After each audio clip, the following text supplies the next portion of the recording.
आणि अर्थातच मनात संशय सुद्धा येतो. तुम्ही त्यांची आई आहात, तुमचा त्यांच्यावर पूर्ण हक्क आहे, पण त्यांच्या प्रायव्हसीचा आदर करा. हे वागणं त्यांना हे सांगतं की मी तुला एक मोठी व्यक्ती मानते. ह्या प्रॉब्लेमवर उपाय म्हणून तुम्ही हे करायचंय की त्यांच्या निर्णयांचा आदर करा. त्यांच्या खोलीची सजावट, त्यांचा अभ्यासाचं टेबल, त्यांच्या वस्तू ह्याच्यावरचा कंट्रोल त्यांना द्या. त्यांचं विश्व त्यांना त्यांच्या पद्धतीने सांभाळू द्या. छोट्या छोट्या चुका करूनच ते शिकणार आहेत. तुमची मुलं आता मोठी झाली आहेत. त्यांच्या खोलीत जाण्यापूर्वी नॉक नक्की करा. नॉक करणं म्हणजे मी तुझी आई आहे हे विसरून जाणं नाही, तर मी तुझ्या स्वातंत्र्याचा आदर करते हे दाखवणं आहे. जेव्हा तुम्ही त्यांना मोठी व्यक्ती म्हणून वागवता तेव्हा ते सुद्धा जबाबदारीने वागण्याचा प्रयत्न करतात. तिसरा प्रॉब्लेम, मोबाईल आणि स्क्रीन टाईमची लढाई. ही आहे आजच्या युगातली तिसरी आणि सगळ्यात त्रासदायक लढाई. मोबाईल, लॅपटॉप आणि सततचा स्क्रीन टाईम. आपल्याला वाटतं हा फोन म्हणजे आपला शत्रू आहे. या फोनने आपल्या मुलाला आपल्यापासून दूर नेलंय. त्यांना रात्री नीट झोप नाही, दिवसभर चिडचिड आणि आपलं बोलणं ऐकून न ऐकल्यासारखं करतात. तुम्ही त्यांना फोन ठेवायला सांगता तेव्हा भांडणं होतात आणि भांडण झाल्यावर आपणच थकतो.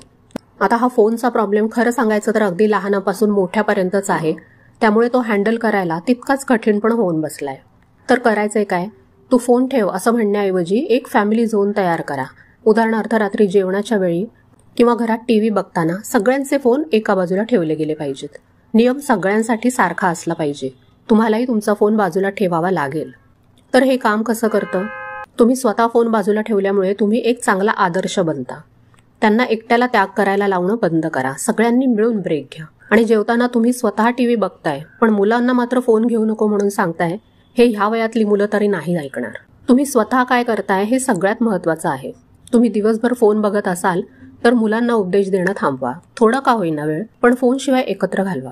टीनेजर वयातली चौथी समस्या म्हणजे भावनांचा कल्लोळ. ह्या वयात त्यांच्या शरीरामध्ये हॉर्मोनल चेंजेस इतके वेगाने होत असतात की त्यांना स्वतःलाच कळत नाही की त्यांचा मूड का बदलतोय.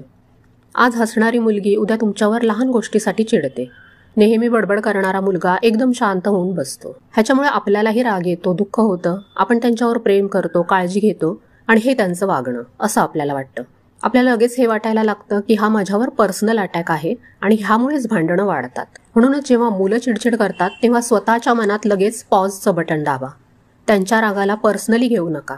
स्वतःच्या मनात हे समजून घ्या की हा राग माझ्यावर नाहीये, हा राग त्या हॉर्मोनल चेंजेसमुळे आहे. त्यांच्या भावनेला ॲक्सेप्ट करा, पण उलटसुलट बोलण्याला नाही. त्यांच्या शब्दांवर प्रतिक्रिया देण्याऐवजी त्यांच्या भावनांकडे बघा. त्यांना सांगा, मला माहिती आहे की तू खूप रागात आहे, त्रासात आहेस. मला तुझी भावना समजते, पण म्हणून तू माझ्यावर ओरडणं किंवा राग काढणं योग्य नाही.